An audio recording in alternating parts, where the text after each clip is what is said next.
Johan, obviously the weather's taken a turn for the worst over the last few days. How's that affected Gloucester and what you've been able to, and where you've been able to train? Yeah, I mean, obviously, I think for a lot of clubs it's been the same. It actually happened last week already with the first storm, and then this week was just a carry on where we had to plan on make some quick changes, especially this morning with getting the news that Hartpury is not accessible. We've been fortunate to adapt, gym, we the boys gymmed at Nuffield, and then meetings were all at Kingsholm, and then obviously we used Gloucester University, the 4G pitch there for our team training. So that was good to just adapt today to that, and last week as well. So change of location, but still business as usual? Yeah, we have to. Obviously there's work to be done, and we want to get the boys out on the pitch and make sure we tick the boxes, and also try and address those things that we're not happy with, and therefore it's like you said, it's business as usual. Yesterday we got into Hartpury, so we just trained on the pitches. It was quite heavy and wet, but we got stuck in there, and like I said last week and today we used the facilities at Gloucester University. And the things you're trying to put right, is there anything that sort of came out of your analysis after Friday against Exeter that you didn't know at sort of 9:45? No, not really. I felt we obviously knew already after the game what was the big reasons for not getting a result, and parts of it is we can address, like the breakdown and like our set piece, etc. But then discipline and probably those individual errors and decision making that has to come from the individual. They have to focus on making better decisions on the day and bring that mindset of being more accurate. So it's a combination of things. The things we control, we address that, and then obviously, like I said, it's a team effort and an individual pride that they must fix. And what is it that an individual needs to do to stop themselves from making those errors? Because nobody wants to give away a penalty. No, for sure. I think it's awareness of score, time, position on the field, pressure that you're under. If you look at the penalties we gave away, we were not on our goal line, we were not under threat. There's always going to be 50-50 calls, but if you have to be, they can't take you 3-4 penalties before you assess that the referee is in one of his, call it, moods to say, well, he's going to penalise Gloucester for being off feet. So then you probably have to back your defence and just stay squeaky clean. And we have to, we had, like I said, after the game, we had a lot of positives, a lot of good things. We had so much ball carries, line breaks, etc. But the discipline, and then you look at, we had a scrum where we scrummed them off their own ball, but then we get the same scrum a few minutes later, 5 meters from the goal line, and then we don't capitalise on that. So it's that inconsistency that at the moment where we can score brilliant tries and then knock off for moments that we must just keep working. There's no quick fix. You just have to keep believing and keep working hard and keep staying on that until the players is in that mindset of making good decisions. Joe Simpson went off having rolled his ankle. You're going to have him checked out. What's the news?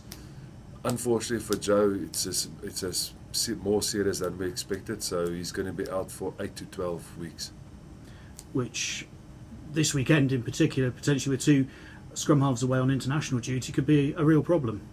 Yeah, we probably, we're going to play with Charlie Chapman and Stephen Varney, and we first want to thank the Italian Federation for allowing us that Vance can train with us, because obviously he's international under 20s for them, and there's a game and they can play him there. But we're just grateful that the Italian Federation has given us Stephen Varney back.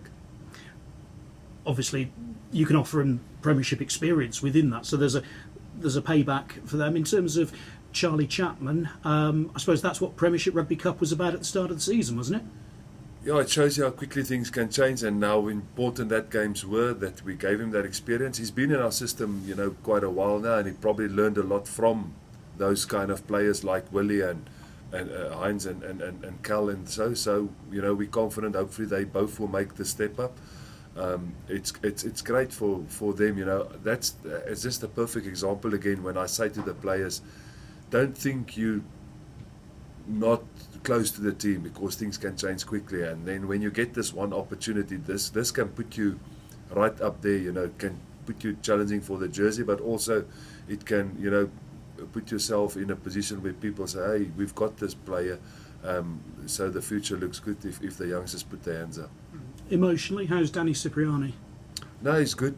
Obviously it was a tough news to take, like anything, but he's good. He's in good spirits at the training, and he's training well. And I think he's got a lot of support from the players and the people around him.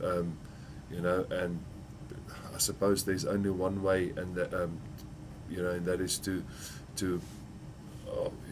inspire yourself through your play, and honour through that. And obviously the Sale match has been announced as having a link up with the Samaritans. How important an issue is mental health within rugby for you? Yeah, it's massive. Obviously we spoke about it yesterday with the group and said, a lot of players, and I'm not going to go into the detail, but a lot of players over the last couple of months have experienced quite a hard, tough times in life, off the field. Things happen with players in their personal lives that is tough, and as men we seldom, or we most of the time, want to keep it to ourselves, and we seldom haven't got that outlet. And you have to have people that you can trust. You have to have people that you can talk to, share your fears, your disappointments, your concerns, your emotional stuff, because that's the only way you get healing, and it's important for a player, even more important than the technical side and the playing side, is to be happy and to emotionally be in a place where you can perform and where you can enjoy.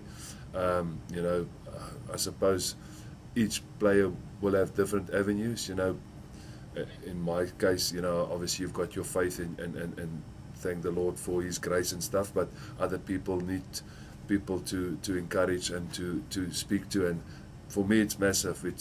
That's what STEAM is all about, is to support each other through the good and the bad times. And London Irish away this weekend. Obviously they're on a bit of form at the moment, having gone to Harlequins and put 4 tries on the hosts. Yeah, they're in good form. You look at them on paper, it's a quality side, and they've backed that with their performance. And that's why it's not gonna. There is no easy game. I've said it over and over.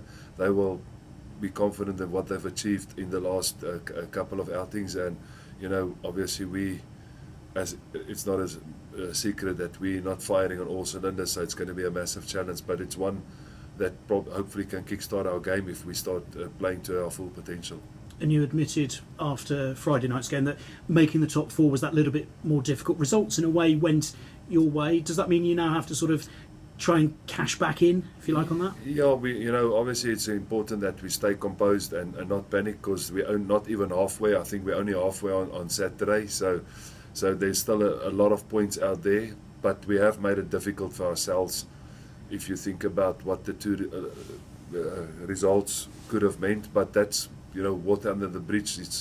They always say that what ifs, you mustn't go there, because that will kill you, and regret is always too late. So we can't change that. We can only focus on Saturday, and credit to the players. They've performed again yesterday, today, trained with a lot of energy. They're still in good spirits, and we must just keep believing that we can still control our own destiny and perform, and not put pressure on top 4. I think that's probably in a sense that caught up with the players, because we've experienced the top 4 pressure, we've experienced the international players coming in and out of the squad, and it's things that the club probably hasn't experienced in the last couple of years, and the individuals have to deal with. But we must just take the positives out of every day.